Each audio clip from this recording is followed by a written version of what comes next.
I said I'm sick and tired of these niggas in Atlanta, Georgia that call themselves kings and fuck around and be predators.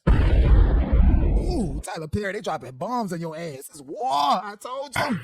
Not you done got up at the BET Awards and thanked everybody and bragged about how you make black people millionaires and billionaires, and thank the Redstones who own CBS, Viacom, and BET and everywhere and every place that they got you, distribution so that you could do your thing. Okay, we praise and celebrate you and forget about Byron Allen, which is the only black person in Hollywood who controls his intellectual property from pre-production all the way through distribution. Tyler Perry, you might be a billionaire by undercutting writers and producer credits and director credits. It's like, how the fuck did you direct a whole movie and ain't got an art director, an assistant director, or a co-director? If your ass go from putting Madea makeup on, acting like your true self, to then try to act like Alex Cross as a lawyer in all the other movies, how the fuck you do that? Even Eddie Murphy didn't do Norbit and didn't do goddamn Coming to America as all these characters and claim to be the sole director. See, you undercutting motherfucking Writer Guild of America checks that's owed to people. You undercutting Director Guild checks owed to people. You undercutting producer checks owed to other people so that you can select and choose who you want to pay. No matter how much money Taraji bring in for a movie Alchemy flop, you still gonna pay her the most and she can brag about it. Pay Cicely Tyson all the money to live and make sure she's comfortable all the way up into debt. Pay homeless, poor black people wages and pay off the mortgages and the taxes on homes throughout Atlanta, Georgia. Yes, sir. Yes, sir, indeed. Sir, you are a king indeed. Yes, indeed. But everybody has a dark side. And they say you had a horrible Christmas. Them allegations came out. And more men is coming out today. Oh, Lord. Didn't I tell y'all the worst allegations of Tyler Perry have yet to be spoken? That is exactly what happened during the pandemic.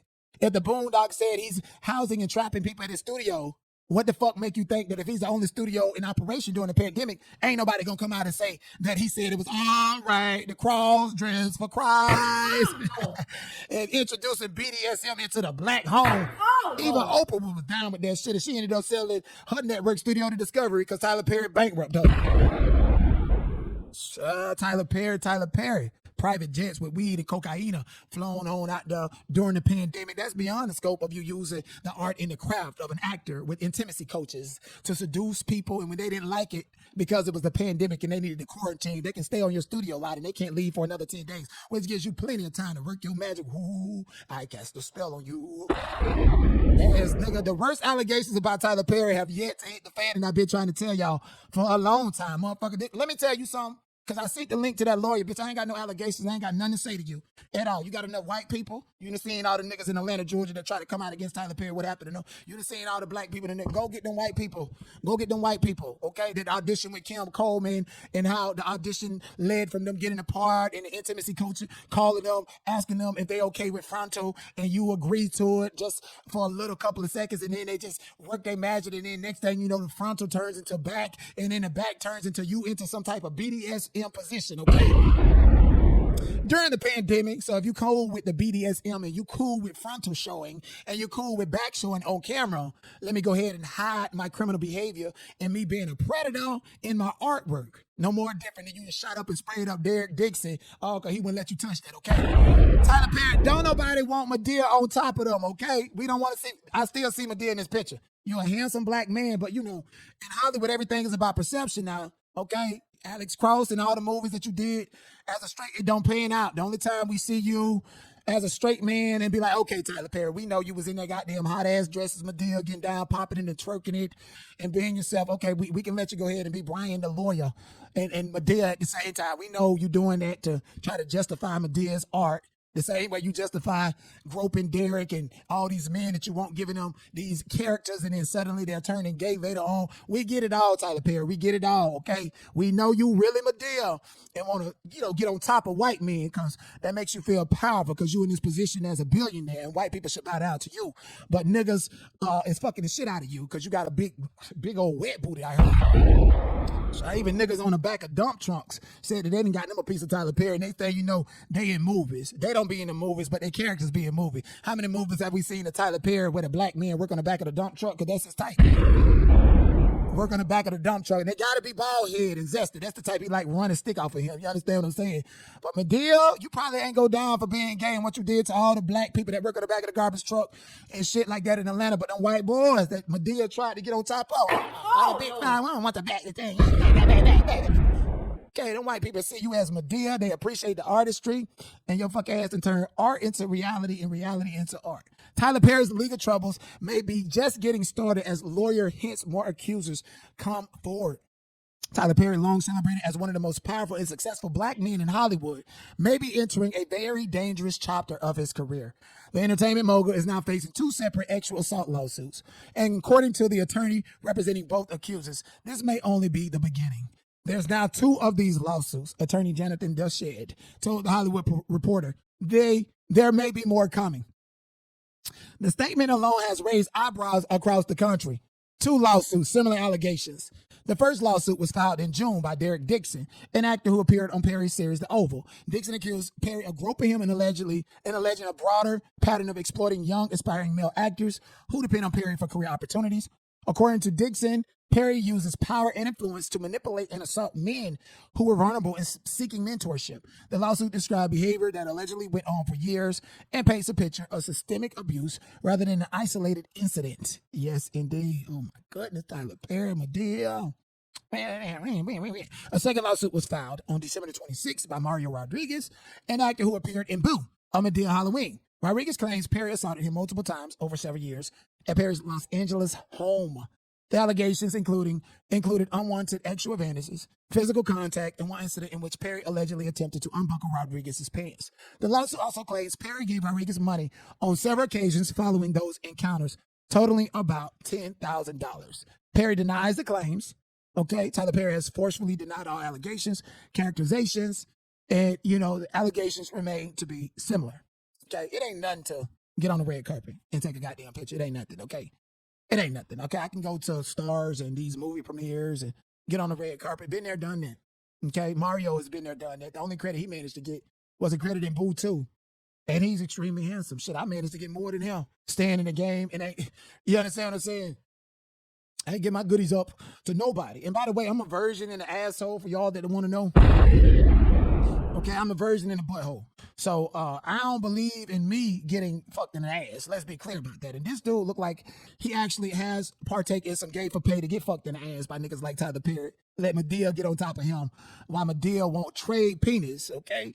And the same house that Mario met Tyler Perry at, I would have to say it has to be the same house where is at 1654 Blue Jay Way, unless he sold that house, and because I lived in the house next door that's owned by Peter Cross, and he was actually living there at the time, a doctor whose practice is outside of his house, which means that all the ketamine and all the drugs is at his house next door to Tyler Perry. And prior to that person moving back into his house, Mary J. Blige actually rented that house before I actually went there. Mary J. Blige was renting that house next door to Tyler Perry. So, that's up in the Sunset Doheny Hills where, we see young Celeste Rivers was unalived and stuffed in the trunk of a Tesla. And also the Bird Streets in Hollywood where Tyler Perry used to live back in 2010, 2011 on the Bird Streets. Leonardo DiCaprio, Keanu Reeves, all of them live up there. And for some reason, there's always dead bodies found on the side of the hill that never get reported. Okay, the Black Dahlia is just a story of many people that don't get reported on the side of the goddamn Sunset Doheny Hills in the Bird Streets and so much more. So it's a lot that goes down at the Bird Streets, okay? But I'm going to tell you right now, any motherfucking lawyer contacting me about what I know or whatever, bitch, I ain't got shit to say to you. I don't, okay? I don't. Tyler Perry, he can send me a bag to not talk. And that's word to everything. He can send me a bag to not talk. Otherwise, bitch, I ain't got shit to do with none of that, and the feds can't even come and talk to me. Unless they subpoena me, I ain't saying a motherfucking thing about Tyler Perry. I need a subpoena. I need a court order. Otherwise, because I can be the straw that broke the camera back. Put a pin in that. Oh, no. Okay, you guys remember when the JasmineBrand.com reported that Joshua Soul, he filed a $10 million lawsuit against Tyler Perry. June 25th, 2015 is when it was reported. And he basically alleged that Brett Hendricks, which is one of Tyler Perry's right-hand men, Brett Hendricks is one of the people that Tyler Perry has working as a medium between casting in Los Angeles and the Tyler Perry studio to put them in touch with intimacy coaches that get actors to go from straight to being comfortable with frontal noodle to being comfortable with nudity in the back to ultimately having their character turn out to be gay, if not gay, saying dialogue written by Tyler Perry that happens to be gay. Okay, so Brett Hendricks is somebody that has been with Tyler Perry for a very long time. His name came up in a lawsuit with Joshua Soule, who actually worked for Tyler Perry Studios.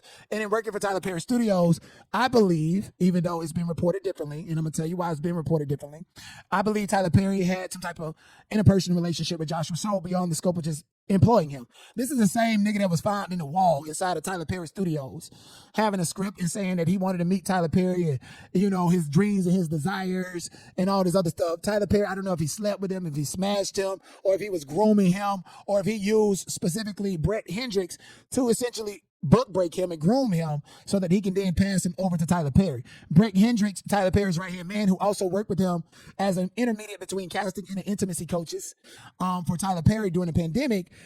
You know, he was accused of trying to give Joshua Soule drugs in order to seduce him to his home to partake in homosexual activities. So this is the type of person that Tyler Perry keeps around him. Now, in the case of Joshua Hendricks, a black man in Atlanta, Georgia area, ultimately how this ended was Tyler Perry painted him as mentally ill. Tyler Perry had him arrested with the Fulton County DA and the Fulton County Sheriff's Department. Fulton County Sheriff was a black man who did not publicly come out and say that he supported Tyler Perry or had any dealings with Tyler Perry into 2020 at an event at Tyler Perry Studios. But upon information to believe Tyler Perry knew this individual privately since before Joshua Soule got charged in 2015. So the Fulton County District Attorney will be solely in charge of prosecuting Joshua Soule based upon whatever Tyler Perry and his people said at the studio. The District Attorney's office also, I believe, had intimate ties with Tyler Perry. Tyler Perry has been in Atlanta, Georgia since 1999, the early 2000s. It is not unremarkable. It is not unlikely that he did not have a relationship with the Fulton County District Attorney's office as well as the Fulton County Sheriff's Office to pursue a case against Joshua Soule back in 2015. In 2020, we know that the current Fulton County District Attorney, Fannie Willis, is pro-black and going to do whatever she want to do and whatever she need to do to please Tyler Perry, especially after she lied for Nathan Wade in the court of law. Them crackers need to lock her up. And also Patrick Lambert, which is the current Fulton County district sheriff. He appeared in a gay project. He appeared in a short film. He was laying naked in a bed with another man. And during the pandemic, he tried to sell that. The producers tried to sell that short film to Tyler Perry. And now Patrick Lambert is the Fulton County District Attorney's office. And we know life is an imitation of art and vice versa. We see how Tyler Perry corrupts the local police department and beauty is the new black. These are from his relationships and knowledge gained from his experience of police corruption and things that he probably aided and abetted. So with that said, I want you guys to know there's actually a federal investigation against Tyler Perry. And I myself was contacted about this particular investigation. And bitch, I don't know a motherfucking thing at all. And I'm here to tell y'all, I'm just here reporting on the news. And I can, in fact, gain authorship from the fact of the matter that I'm putting out information that has not been put out just yet. Information that is factual, information that is true, and information that y'all have yet to see coming for Tyler Perry. Tyler Perry this is his downfall. And so, FYI, Mario Rodriguez decided to make another video today after he heard Don Lemon and Jason Lee taking up for Tyler Perry and accused him of devout homosexual activity and so forth. Do I believe Mario Lopez is homosexual? Yes, I do. I definitely believe he's homosexual, and I definitely believe his parents, specifically his mother and his father, who's currently dying, asking why he does not have any kids, and he's over in his 30s, is because he's gay. He doesn't want to tell his family. And the backdoor way of claiming your sexual identity without claiming it ever is to say that you've been victimized by someone and they're the reason that you're somehow gay and not comfortable with your sexuality. So here's a video that Mario Rodriguez created today after Jason Lee and Don Lemon basically drug him for filth. Hey guys, first and foremost, from the bottom of my heart, I want to thank every single one of you guys who came and reached out to me and messaged me and showed me love and support. I want to thank you guys from the bottom of my heart, seriously. It takes a lot of courage to move forward and put yourself out there like the way I did. But Tyler Perry knows what he did, man. He knows what he did. And the text messages that he released the other day, they prove that Perry was sending me money after Medea. The thing that you guys got to ask yourself is why? I'll give you guys more updates as soon as we get closer to the trial. The evidence that's... Sir, you're not entitled. I mean, you can request a trial, but you got to beat the motions in moving papers and stuff. So you might as well spit it out right now to at least have the public opinion on your side so that by the time the trial happens, the criminal justice system is catching up with new media. You understand what I'm saying? Release the information now. Stop drip feeding it. Stop it. Tell your story if you're going to tell it. I can tell a story about Tyler Perry and that nigga can't refute it at all. At all. You got to be a fucking fool if you don't think that I have a secret email account with all of my stored messages with celebrities and shit. Like my family don't have a hard drive and shit. What are you talking about? Tell your story. Stop trying to drip feed it. The truth cannot be disputed. The truth will never change. This is why, if you tell your story and tell the full truth from the start, you don't have to retell it anytime or any moment of shape and form. Like Jason Lee clapped back at you. You should be clapping back at them. To build your social media platform, okay? You're a big grown-ass man who's gay on his face, who I do believe Tyler Perry used his privilege in order for you to do something voluntarily with Tyler Perry in order for that little role and to keep it in the background and keep everything going. And you're embarrassed because all you see is the same thing niggas see is Medill when it comes to Tyler Perry. And you laid up and open your legs for Medill. Fuck is wrong with you? I don't believe for 1 second that you are a victim to the extent that you claim to be. Are you a victim of systemic actual harassment? Yes. And keep it that and focus on that. So when you come out here and act like you're not gay and act like nothing happened, we would rather hear you tell the truth and say the truth, which is that you did that shit voluntarily, but you would not have done it if Tyler Perry was not in that position to make your dreams come true. And now it's 10 years later, your dreams have not come true, or you have not reached wherever you suspected that you would be. You're now scapegoating Tyler Perry and using it at a time in which it's convenient for you. Bitch, tell the fucking truth. Regardless, if he did this, he needs to be held accountable. More people would be on your side if you own your sexuality and what the fuck you allowed to happen, and stop acting like you as a grown man can walk away. It's going to come out. It's going to shock you guys. I want to thank you guys again. I appreciate all the love and support. And if you don't, I still appreciate it either way. So do you think by way of exposing Tyler Perry, it makes you a star? It gives you that star power that you forever and ever dreamed about and told your family that you were inspired? It does not. It just creates more news for me to report on. You ain't making no money. I'm going to use your content. I'm going to play it. I'm going to give my opinion. You in the headlights. Black coaches don't give a fuck about you. Tyler Perry has done what he's done to you, to black people. Same allegations, of course. There's not been any affirmative adjudication at all. So when I look at Mario Rodriguez and Derek Dixon, y'all not telling the full truth. And the full truth is you're actually gay, and you actually did it because you're an opportunist. And now that the well done ran dry on your opportunity, you're coming in to cash in and to collect. It doesn't change the law. It doesn't change the fact that you did it because you are a rent boy and you gave a pay. But what we need to focus on is the fact that Tyler Perry is in a power position and that he participated in what you voluntarily did. It was mutual. And that's the point that needs to be regulated throughout society, not just in Hollywood with the regular job. Aren't y'all tired of, wondering if you have to sleep with your boss or your boss coming on to you, you have to tolerate it just because it's your boss? It's just because it's the person that is in charge of you being able to put food on your table, to live a dream life, to make money? That's what we need to focus on. And until this Bati boy come out the closet, he's muddying the waters, and ain't nobody gonna give a damn. Okay?